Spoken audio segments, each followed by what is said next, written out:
আমি নিজ চোখে দেখছি একটা দরবার বাংলাদেশে, যে কোনো ঢাকার এক জায়গায়। তো নিজ চোখে যেদিন দেখছি ওই দিন আমার এক জায়গায় মাহফিল ছিল।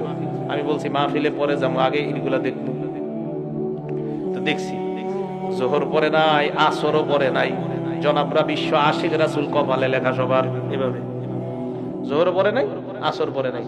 বলতে পারেন হুজুর এত মানুষ আপনি কেমনে? আমি পুরা একদম, আমি জোহরের নামাজটা পড়ছি, জোহরের নামাজ পড়ার পর সাথে সাথে বারান্দায় আসছি, বারান্দায় এসে সুন্নত পড়ছি, সুন্নত পড়ে হ্যাঁ করে পাহারা দিতেছি। যারা নামাজ পড়ে আমি খালি এটা দেখি। আর এক দুজন না, কিন্তু হাজার হাজার ভক্ত এই বিশ্ব আশিক রাসূল লিখে এরা কোথায় উপস্থিত হয় আপনারা পেপার পত্রিকা গবেষণা করলে পাওয়া যাবে। তো এরকম লেখা লেখা বসে রয়েছে। জোহর যায়, আসর যায়, আর সবার কপাল ঘামায়, শরীর ঘামায়। আহারে বিশ্ব আশিক রাসূল সবাই। মাগরিবের আগে কোন এক হযরত আসে খানকায়, আসার পর মিলাদ দেয়, মিলাদ দেওয়ার পর দোয়া হয়। ওই দোয়াটা আবার সামনে যারা থাকে তারা তো দেখে, এটা আবার লাইভের মাধ্যমে দেখানো হয়। দোয়াটা লাইভে, মানে ওই যে টিভির মতো বিশাল।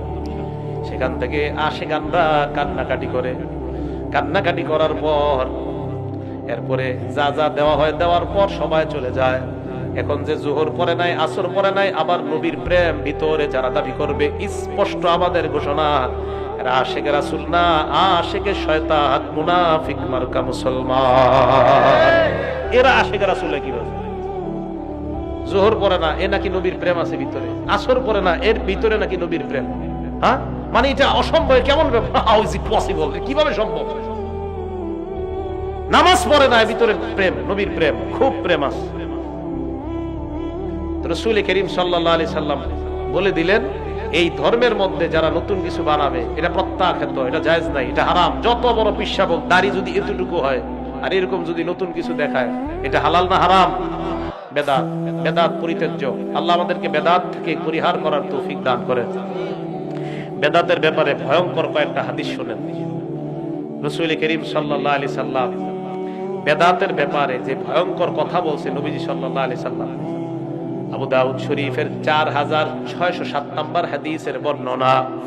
ক্বালা রাসূলুল্লাহ সাল্লাল্লাহু আলাইহি ওয়াসাল্লাম, আল্লাহ নবী বলেন, আমার পরে তোমরা অনেক মতভেদ দেখবা, এই মতভেদ সেই মতভেদ দেখতেই থাকবা। ওই জামানায় আলাইকুম বিসুন্নতি, তোমরা আমার সুন্নাত আঁকড়ে ধরবা, ওয়া সুন্নাতিল খুলাফায়ে রাশিদিন আল মাহদিয়িন, হেদায়েত প্রাপ্ত খুলাফায়ে রাশিদিনের সুন্নাত তোমরা আঁকড়ে ধরবা। এরপর আল্লাহ নবী বলেন, তামাসসাকু বিহা, মজবুত করে ধরবা, আদ্দু আলাইহা বিন নওয়াজিজ, মারির দাঁত দিয়ে সুন্নাতগুলো তোমরা আঁকড়ে ধরবা, মারির দাঁত দিয়ে আঁকড়ে ধরবা, যেন ছুটতে না পারে, ভালোভাবে ধরবা, সুন্নাত এমন ভাবে তোমরা ধরবা। অন্য হাদিসে আল্লাহ নবী বলেন, তারাকতু ফীকুম আমরাইন, আমি তোমাদের কাছে দুইটা জিনিস রেখে গেলাম, লান তাদিল্লু মা তামাসসাকতুম বিহিমা, এই দুইটা জিনিস যতদিন ধরে রাখবা তোমরা পথভ্রষ্ট হবা না। জোরে বলেন কয়টা? এক নাম্বার কিতাব আল্লাহ, আল্লাহর কোরআন। দুই নাম্বার সুন্নাত রাসূলি, রাসূলের সুন্নাত। বলেন রাসূলের নাকি হাদিস? জবাব বলেন, রাসূলের হাদিস না সুন্নাত? হ্যাঁ, আবার বলতে হবে। বলেন তো দুইটা জিনিস কি কি? এক নাম্বার আল্লাহ, দুই নাম্বার রাসূলের সুন্নাত। হাদিস না কিন্তু সুন্নাত। যদি বলেন নবীর হাদিস, সব হাদিস পালন করতে পারবেন না।